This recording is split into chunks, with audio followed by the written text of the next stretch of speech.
മലയാള സാഹിത്യത്തിലെ ആധുനികതയെപ്പറ്റി പറയുമ്പോൾ പാശ്ചാത്യ ദേശത്ത് ആധുനിക അവസാനിക്കുന്നിടത്തു നിന്നാണ് മലയാളത്തിൽ ഈ പ്രസ്ഥാനം തുടങ്ങുന്നത്. 1950കളുടെ തുടക്കത്തിൽ പുരോഗമന സാഹിത്യം ആണ് മലയാള സമൂഹത്തെ നിയന്ത്രിച്ചിരുന്നത്. ഈ പുരോഗമന സാഹിത്യത്തിൻ്റെ പശ്ചാത്തലത്തിൽ ധാരാളം കൃതികൾ നമുക്ക് കിട്ടി. അതായത് തകഴിയുടെ ചെമ്മീൻ, രണ്ടിടങ്ങഴി, കേശവദേവൻ്റെ ഓടയിൽ നിന്ന്, പൊൻകുന്നം വർക്കിയുടെ കൃതികൾ, കാഴൂർ നീലകണ്ഠപിള്ളയുടെ കഥകൾ, വൈക്കം മുഹമ്മദ് ബഷീറിൻ്റെ നോവലുകൾ, ഇതൊക്കെ ഉദാഹരണമായിട്ട് ഞാൻ പറഞ്ഞതേ ഉള്ളൂ. പക്ഷേ വൈക്കം മുഹമ്മദ് ബഷീറിൻ്റെ നോവൽ വ്യത്യസ്തമായിരുന്നു. അതിവിടെ ഒന്ന് സൂചിപ്പിക്കുകയാണ്. എന്നാൽ 1960കൾ കഴിഞ്ഞപ്പോഴത്തേക്ക്, അല്ലെങ്കിൽ അതിനു മുമ്പ് തന്നെ മലയാള സാഹിത്യത്തിൽ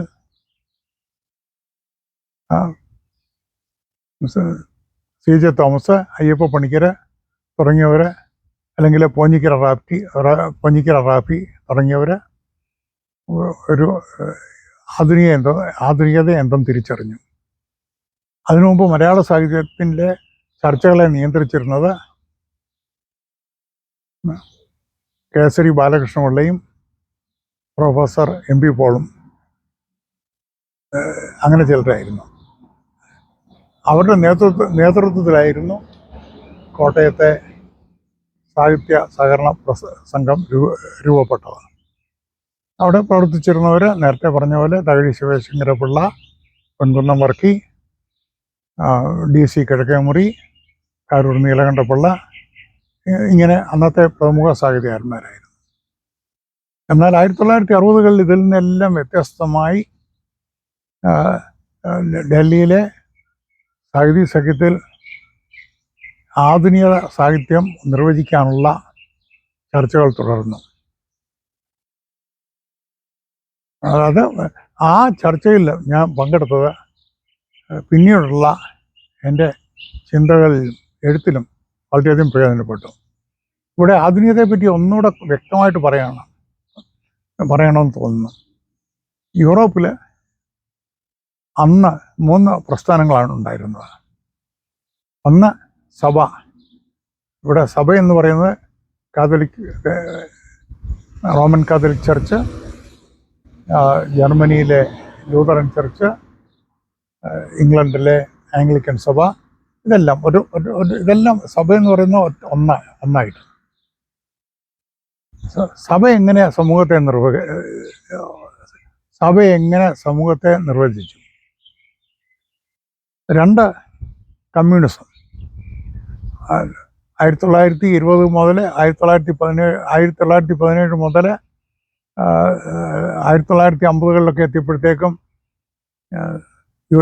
യൂറോപ്പിൽ കമ്മ്യൂണിസ്റ്റ് തത്വശാസ്ത്രം വളരെയധികം വേരുറച്ചു കഴിഞ്ഞിരുന്നു. കമ്മ്യൂണിസം എങ്ങനെയാണ് സമൂഹത്തെ നിർവചിച്ചത്? കാരണം സഭ വ്യക്തികൾക്കും സമൂഹത്തിനും ഒരുപോലെ പ്രാധാന്യം കൊടുത്തെങ്കിൽ കമ്മ്യൂണിസം സമൂഹത്തിന് മാത്രമാണ് പ്രാധാന്യം കൊടുത്തത്, വ്യക്തിയെ അവഗണിച്ചു. ഈ ഒരു കാലഘട്ടത്തിലാണ് ആധുനികത എന്ന പ്രസ്ഥാനം രൂപപ്പെട്ടു വരുന്നത്. ആധുനികത വ്യക്തിയിലേക്ക് മാത്രമാണ് തിരിഞ്ഞു നോക്കിയത്. വ്യക്തി സർവസ്വതന്ത്രനാണ്.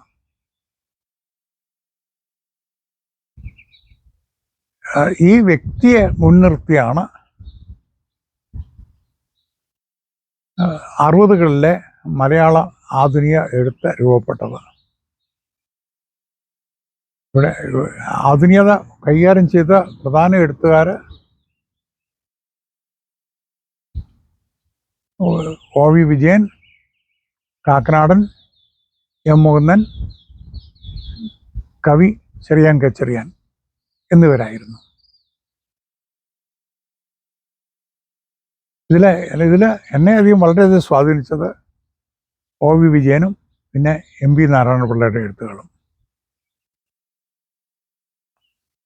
അതുപോലെ തന്നെ ചിത്രകാരനായിരുന്ന രാജൻ കാക്കനാടൻ, ജോർജ് വർഗീസ് കാക്കനാടൻ്റെ ഇളയ സഹോദരൻ, ഇവരെല്ലാം തന്നെ പ്രഗത്ഭ വ്യക്തിത്വങ്ങളുടെ ഉടമയായിരുന്നു.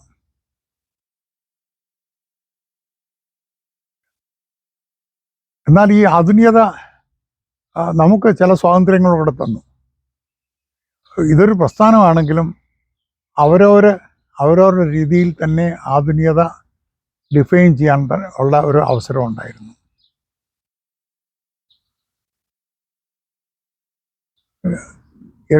എഴുപതുകളായപ്പോഴത്തേക്കും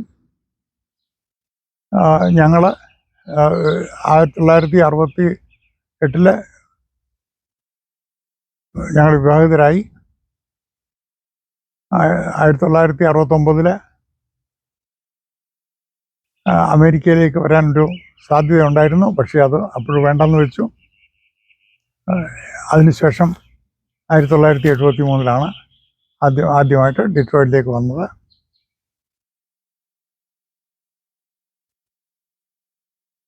ഡിട്രോയിറ്റിലേക്ക് തന്നെ പോകാനൊരു കാരണം ഉണ്ടായിരുന്നു.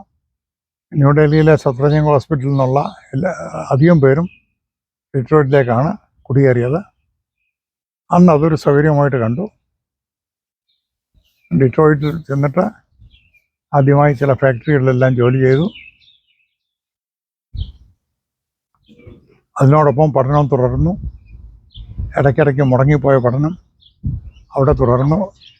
ഡിട്രോയിറ്റ് പഠനം തുടരാൻ വളരെയധികം അനുകൂല സാഹചര്യങ്ങളുണ്ടായിരുന്നു.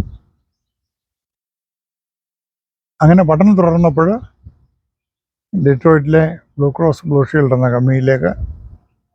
കമ്പനിയിൽ ജോലി കിട്ടി. അത് ഏതാണ്ട് 5-6 വർഷം മറ്റോ തുടർന്നു.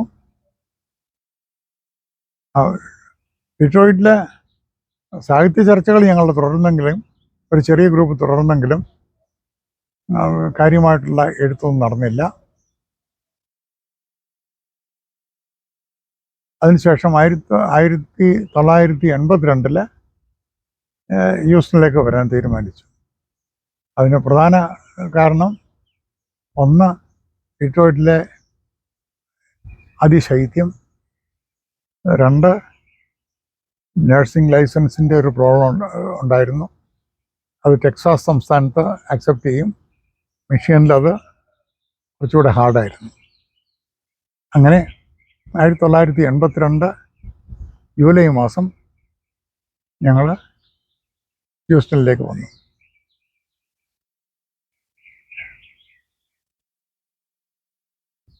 ഹ്യൂസ്റ്റണിൽ വന്നപ്പോൾ മുതൽ തന്നെ അന്നത്തെ CSI പള്ളിയിൽ ഞങ്ങൾ അംഗങ്ങളായിരുന്നു. പിന്നീട് 1983 തന്നെ ഇവിടെ നിന്ന് ഒരു ഇന്ത്യ ന്യൂസ് റിവ്യൂ എന്നൊരു മാസിക തുടങ്ങി. ഇപ്പോൾ ഡാളസിൽ താമസിക്കുന്ന Thomas Abraham അതിലെൻ്റെ പാർട്ട്ണറായിരുന്നു.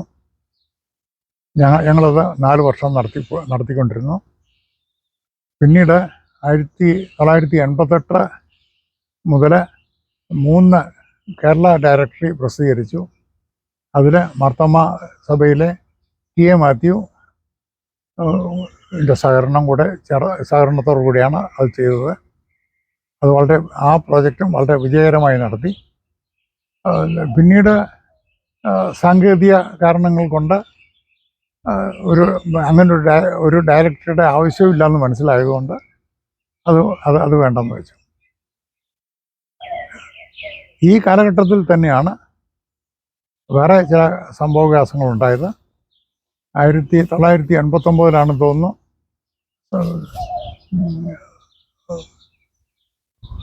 Campbell and retreat തുടങ്ങി. അതിലും ഞാൻ മുമ്പിൽ തന്നെ ഉണ്ടായിരുന്നു. ധാരാളം പേര് അതിനോട് സഹകരിച്ച് പ്രവർത്തിച്ചു. ചില പേരുകൾ പറയട്ടെ: KE Joseph, John, CK Oommen, Josy Abraham, ഇവരെല്ലാം തന്നെ അങ്ങ് ആ ഒരു പ്രസ്ഥാനത്തിന് വേണ്ടി വളരെയധികം കഷ്ടപ്പെട്ട് പ്രവർത്തിച്ചവരായിരുന്നു. അത് ഏതാണ്ട് 27-28 വർഷം തുടർച്ചയായി നടന്നു പോന്നു. 1989 ഹ്യൂസ്റ്റണിലുള്ള എഴുത്തുകാർ ചേർന്നിട്ട് കേരള റൈറ്റേഴ്സ് ഫോറം എന്നൊരു സംഘടനയ്ക്ക് രൂപം കൊടുത്തു. അതിൽ പല പ്രമുഖ അംഗങ്ങളും ഇപ്പോഴും ഈ പ്രസ്ഥാനത്തിൽ സജീവമാണ്. തുടർച്ചയായി എല്ലാ മാസവും ഇതിന് ചർച്ചാ സമ്മേളനങ്ങൾ നടക്കുന്നുണ്ട്. അടുത്ത മീറ്റിംഗ് ഏപ്രിൽ മാസം 27-ാം തീയതി ശനിയാഴ്ച 3:30 കേരള കിച്ചൺ റെസ്റ്റോറൻറ്റ് വെച്ച് നടക്കുന്നതായിരിക്കും.